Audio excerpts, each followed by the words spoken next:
مصر بعد الثوره للاسف.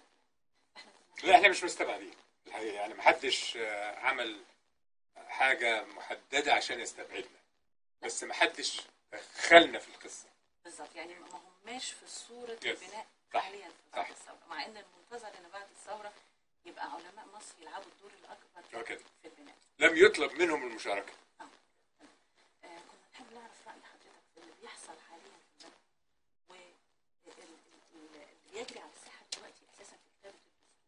مين من وجهة نظر حضرتك هم المنوطين بكتابة الدستور المصري حاليا كأفراد؟ إيه المميزات اللي لازم تتواجد فيها؟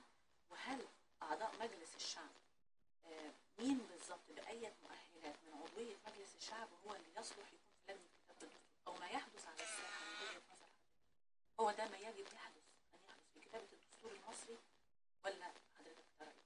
انا رايي مختلف كليا تماما عن اللي بيحصل دلوقتي. انا بعتقد ان الناس في مجلس الشعب دول قانونيين، المفروض يدخلوا في القوانين التشريعيه المتخصصه العميقه الكثيره.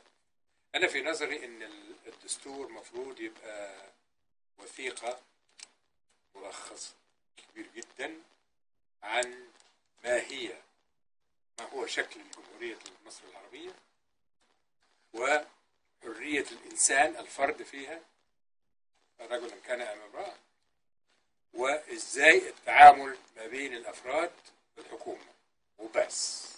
صفحه كده وخلاص، مش 30 40 دش في الكلام على القوانين والبتاع والتشريعات والتشريع، وما فيش لا كده. عايزين نقول ان هناك فصل ما بين المؤسسات، وعايزين نقول ان كل فرد من افراد مصر يساويه القانون، وان دولتنا دولة هتبقى دولة مؤسسية بتعتمد على كذا وكذا، لها دور عربي، لها دور في المنطقة، ولها دور إنساني، وتمشي بالعلم والمعرفة، وتمشي بكذا كلمات يكتبها في نظري ناس متخصصين في الفكر والقانون على مستوى كبير جدا.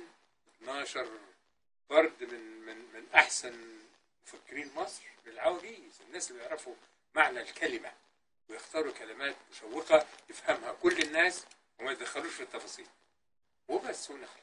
الباقي كله يبقى في ايد البرلمان، عشان البرلمان يغير النهارده ويغير بكره ويلبخ كذا ويعمل كذا ويعمل قوانين ما تنفعش يغيرها وهكذا. حد مناصر المطلوب.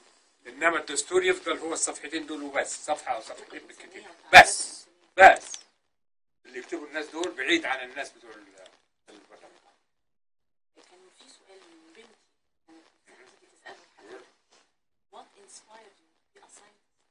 وايه مستقبل مصر؟ ازاي نقدر نعمل من الجيل اللي هم 9 سنين و10 سنين و15 سنه النهارده علماء يبنوا مصر على اعتبار ان العلم هو الاساس في تحضير. برافو. الاساتذه المدرسين بتوعي، انا لما كنت في الاعداديه، يعني احنا ما كانش عندنا اعدادي، احنا كنا ابتدائي وثانوي. بدايه الثانوي كان مدرس الاحياء، كنا بناخد حاجه اسمها الاحياء، دي النبات وحيوان، وكان حاجه منهم كان بيشرح لنا سمكه او ضفدعه وكذا قدامنا في الفصل عشان نعرف التفاصيل بتاعت السمكه، العظم السمكه شكله ايه وكذا كذا. وبعدين هو بيشرح سمكه مره، وبعدين انا سالته ممكن انا اكمل، لان انا شفت والدتي الله يرحمها ازاي بتقطع البتاع ده عشان تسيب السمكه.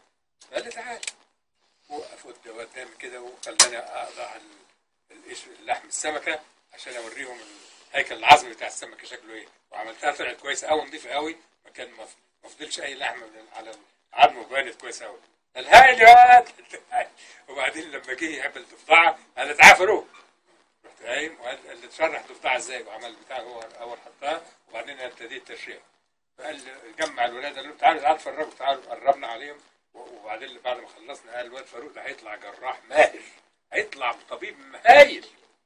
بس ابتديت انا افكر في العلم والمعرفه والطب. يعني الكلمه اللي قالها استاذ حضرتك خلتك تدرك ما بداخلك من قدرات، هو اللي خلاك تبقى صح، ودعمه ليا قدام زمايلي، على عكس ما يحدث في التعليم.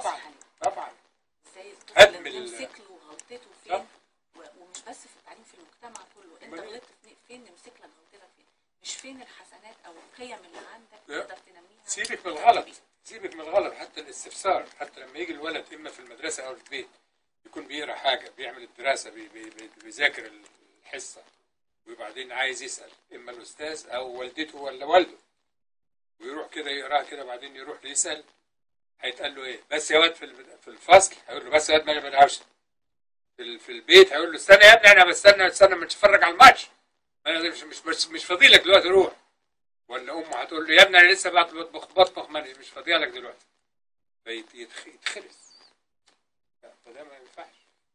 يعني حضرتك حتى لو احنا هنطبق ده في العلم السياسي، كيفية تطبيق ده على شباب الثورة النهاردة علشان نطلع منهم أجمل ما فيهم كشباب مختلف فكريا عن الجيل بتاعنا، ازاي نديهم الفرصة في البناء، وازاي نسمح لهم يتكلموا، وازاي يبقى نقدنا لبعض في المجتمع نقد بناء مش نقد هادم زي ما احنا دلوقتي. يعني يطلع منها فكرة كيفية توحيد الصفوف.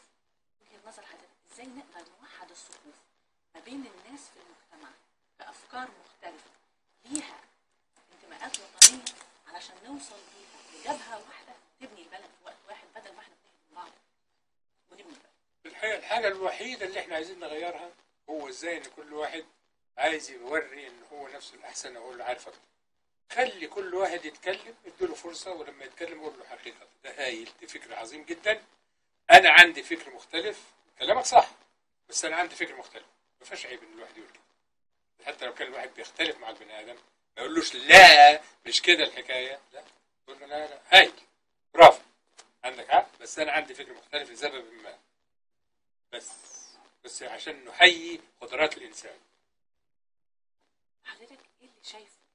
يعني انا متفائله جدا طبعا من الوضع اللي احنا فيه، ومدركه ان احنا قدامنا سنين مفيش ثوره تنجح في الاوليه، لكن في خطوات قد تتخذ لانجاح الثوره، وفي خطوات قد لا تتخذ فتتاخر الثوره في النجاح، او تتاخر الثوره في ان تؤتي ثمارها. ايه الخطوات اللي يجب على شباب الثوره حاليا بصرف النظر عن التوجهات، حتى يعني مش بس بقصد بيها شباب 6 ابريل، لانه انا من وجهه نظري ان كل من هو يدعم مصر هو ينتمي للقوة الوطنية، ولازم نتوحد كلنا مع بعض. ازاي نقدر او يعني ايه الخطوات اللي حضرتك تنصح بيها شباب الثورة عموما يتخذوها علشان نمشي بثورتنا في الاتجاه الصحيح غير معارض؟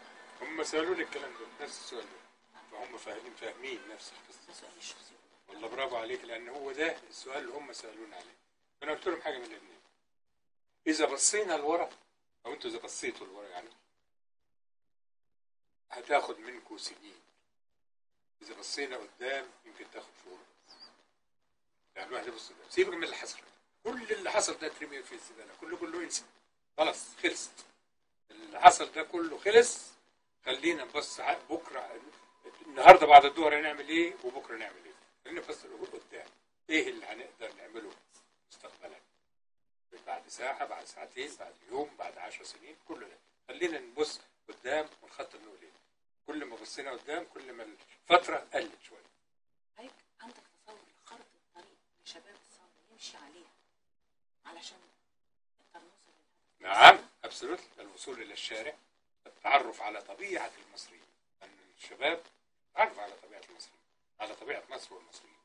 يعني هم بيقروا بيتكلموا بيشوفوا الانترنت ويعملوا كذا ويتكلموا مع بعض ويروحوا العيد، كل ده ماشي على العين والراس، بس هل ده لا يشمل ان هو راح شبرا وشاف الناس عايشه ازاي، وراح ارمنت شاف الفلاحين عايشين ازاي، وراح مش عارف كذا، لا البتاع ازاي، لا فتتعرف عليها عشان انت جزء من هذا الوطن، انت جزء من الطارئ، فعشان تتعرف عليه لازم تحاول تعمل جهد في داخل المجتمع، تعلم ناس تنظف الارض، تعمل كذا زي ما كانوا بيطلعوا بينظفوا بيدهنوا الكباري الكوبري، حاجه من اعمل، شوف حاجه من دي عشان تقربك للخلق، عشان تشوف الناس عن قرب، عشان على ارض الواقع، عشان تعرف ايه الوضع ده، والناس دي بتتكلم ازاي ولغتهم ايه، لان حتى اللغه اللي احنا بنتكلم بيها مختلفه في الاماكن دي، عشان الواحد يعرف اللغه بتاعتهم اكلمهم ازاي لازم تعمل كذا، واحييهم ازاي واعمل كذا، ولما يعزموك تروح حته تعمل ايه. طيب لو احنا هنتكلم بقى احنا كمصريين نحيا بره مصر، ودايما نقول مصر وطن يعيش في داخله. ايه تصور حضرتك لينا كمصريين في الخارج مش بس في امريكا؟ ايه اللي ممكن نعمله؟ او انا كان طرأت الى ذهننا فتره واحنا في ايام الثوره ان احنا نوحد جهودنا كمصريين في الخارج بتخصصاتنا المختلفه، اطباء ومهندسين وعلماء. ايه اللي ممكن نعمله كمصريين مع بعض لدعم البلد والنهوض بيها في المرحله اللي احنا فيها حاليا ومرحله ما بعد المحاسبه؟ انتوا بتعملوا دلوقتي، انتوا بتعملوا بتاعت 6 ابريل دي، الاجتماع اللي احنا رحنا امبارح هو ده جزء منه، جزء كبير منه. احنا بندعم الشباب وبنحييهم وبنخليهم يفكروا في حاجه جديده، وبعدين نختار منه شويه نحييهم. هو ده خليه ده عامل الانسان. اي حاجه فيها دعم للفرد هو ده المفروض نعمله، بغض النظر هنعمله هنا هنعمله هناك هنعمله كذا ولا اي حاجه فيها دعم للانسان او دعم للفرد هو ده المفروض اللي يتعمل، لان ده هو اللي بيؤمن نجاح. الاعتماد على الفكر في الفرد نفسه، دعم الفرد، صحي الفرد نفسه، خليه الفرد يشعر ان هو هايل جدا وفكره كويس خالص، ودعميه وخليه يشتغل اكتر ويقولوا له كويس خالص. اقول لك بس قصه صغيره كده على ايام ابولو.